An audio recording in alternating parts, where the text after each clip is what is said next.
I'm sitting in the booth with Wayne Dunlap. You can't mention wood at Friendship without having Wayne's name mentioned. Tell me a little bit about how you got started in the business.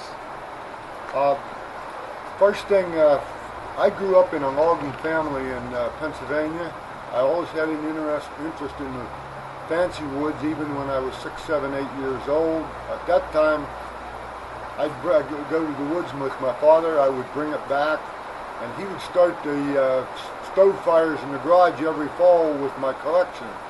That went till I was about 10 years old, when I started actually whittling things out of it, carving things and so on. When I was 9 years old, I decided I was going to be a forester.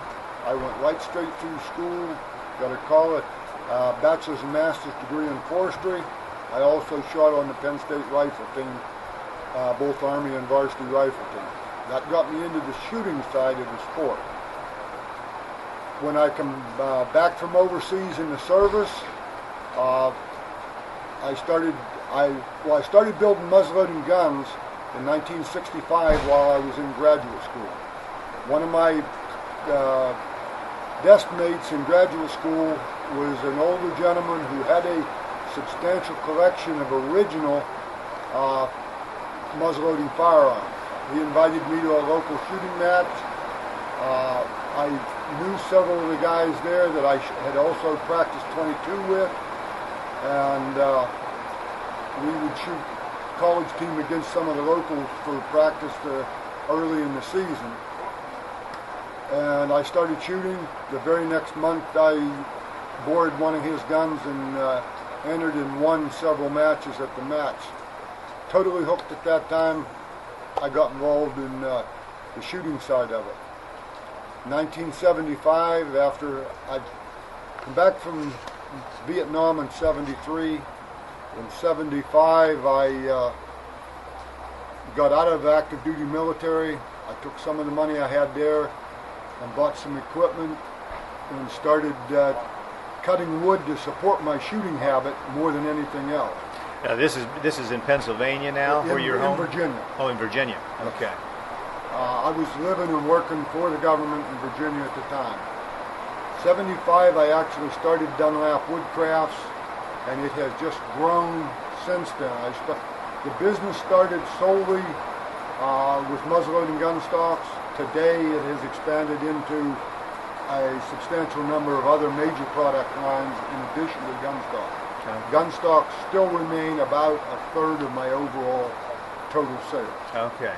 I see a lot of maple all around us here. Is that the predominant wood you sell? Most of the original muzzleloading guns were done on curly maple. A few of them were done on walnut, ash, cherry, and even lesser numbers in a few other woods. Almost, 85% of my total sales of muzzleloading gun stocks is in curly maple. Okay. And then a little bit, then walnut, then cherry, then ash, and a few pieces each of the other. Okay. When you get into the other woods, I'm guessing that it'd be an exceptional piece of wood to make to get your attention, maybe, for a gun stock? No, a lot of people a lot of the fowlers and so on were built with straight grain walnut, straight grain cherry. Some of the original rifles were actually done on fairly common wood. And various people just want something a little different. They don't want just another piece of curly maple. They would prefer to do it. Or they may be duplicating an original gun that was stocked in that specific native. So they'll look for a piece of wood that has that amount of curl or whatever. Correct. And I see, everything from straight grain to just incredible curl in your shop here, or in your booth here.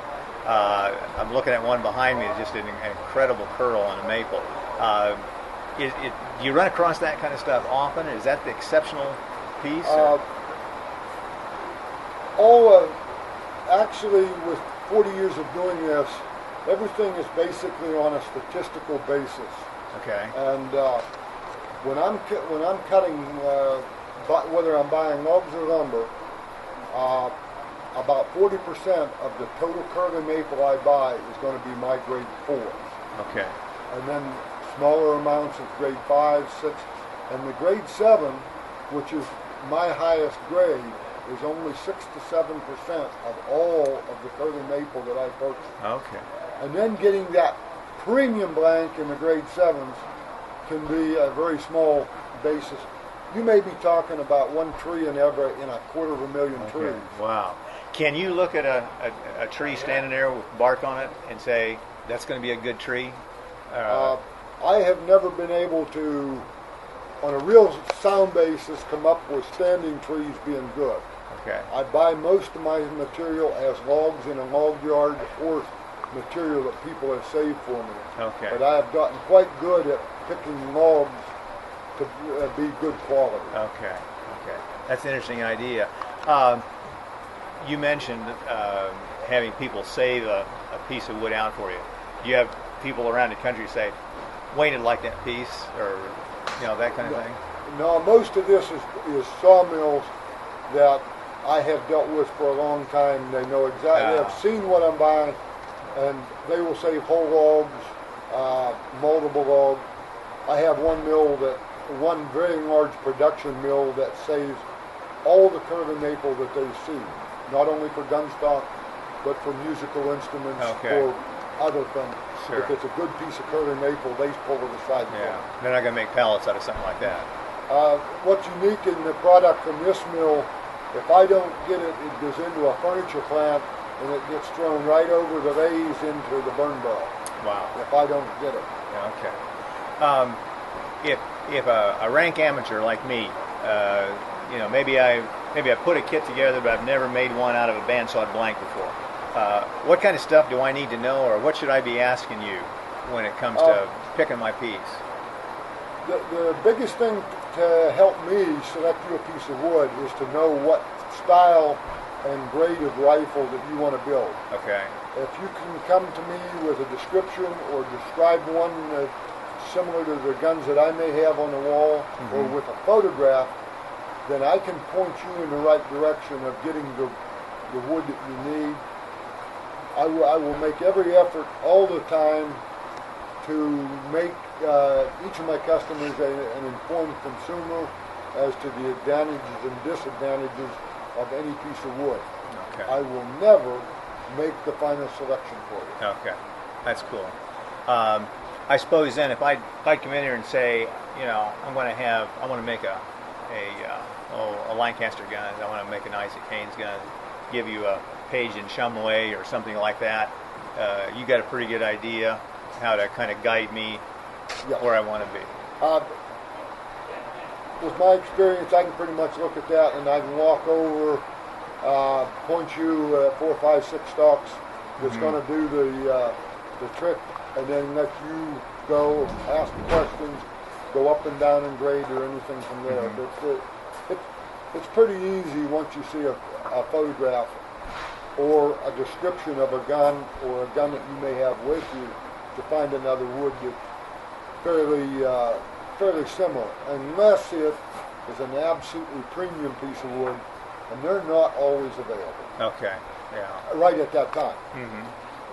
One thing I thought about is that some particular guns you see in Shumway that have a wooden patch box means I'm probably going to need to buy a wider blank from you, or how do you handle like the wooden patch box as an accessory?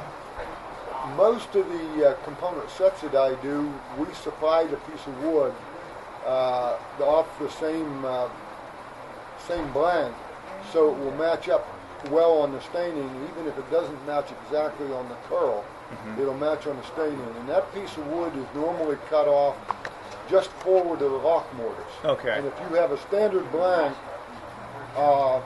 thickness, approximately 2.5 inches, there's enough. Plenty of wood forward of the lock mortise, even on the same side of the gun, to get your piece of wood for the sliding wood patch box. Okay. And I'm guessing, too, that unless I want some extraordinary amount of cast off in a stock, the blanks that you sell are going to take care of that, things like that, too. I learned a long time ago that everybody likes to have more wood than they really need to make a gun. And I suppose the vast majority of the guns today can be made with 2 to 2 1/4 inch thick pieces of wood. Mm-hmm. Yet almost all my wood is cut very close to 2.5 to accommodate both the people that want more wood than they really need and to accommodate those people that are building a wider gun. Okay. I learned a long time ago that trying to sell 2 1/4 inch or 2 inch thick wood doesn't work very well. It's just counterproductive. Yeah. Okay. I'm guessing too. It might be easier for you to talk these things through with an experienced gun maker who knows, if Mark Silver is looking for something, he knows specifically what he wants, and that probably makes the whole process easier than somebody who doesn't know for sure what's going on. Well, most of my experienced gun makers will come in, say hello, and they'll go right to the rack and pull the pieces of wood that they need to do the guns that they want to do. Yeah. If there's a question on one or another, I'll answer a question, but very seldom. I mean, the experienced person knows exactly what he's picking. Okay. How about drying the wood? I'm assuming this is all dried material. Is there anything special I need to do with the stock I buy from you when I take it home to, take care of it before I get it done? Okay. One of the all of my wood is air dried and then kiln dried, or properly kiln dried down to the 6.5 to 8% moisture content. I sell no air dried wood unless it is specifically requested, and then it normally takes time for me to get something through the process to get that particular piece. But the kiln dried wood, anywhere in the country, you can take it anywhere in the country, and I recommend that you put it into the environment it is going to be worked on, and stored in later for 15 to 30 days before you work on it. But there's no need whatsoever to let my wood sit around for 6 months, years, or anything like that. Okay. It's basically ready to work within 30 days of putting it into its environment. So my workshop's in my basement. Set it down there a month or so, and I'm ready to go. You're ready to go. Yeah. There's not, as far as drying wood, I get the questions all the time on air drying, and people think that you need to have extended periods of time to dry it. The old timers had a rule of thumb, 1 year per inch of thickness. Oh, okay. And anything over that, unless you have extraordinary circumstances, anything over that is just a waste of time. Okay. And a waste of time on your investment. Sure. However, let me just add one thing. Sure. I personally believe from the technology side of it, that kiln-dried wood is always slightly more stable than even the best air-dried wood. Okay. And there's technical reasons why that's so. Okay. Any other gems like that I haven't asked you about?